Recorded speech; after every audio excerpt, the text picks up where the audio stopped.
Hey everyone, today in this video, I'm going to show you how to factory reset your Mova P50 Pro Ultra. If you're interested in the P50 or you want to find out more about it, the link to it will be in the video description.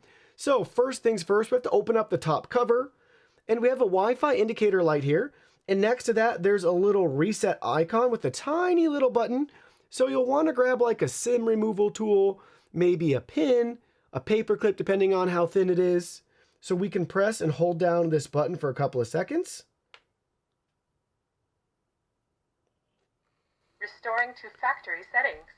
Just had the prompt restoring to factory settings, so hold it down for about 3 seconds or so. Ideally hold it down till you hear that prompt. And now it's going to factory reset itself. The lights are flashing now.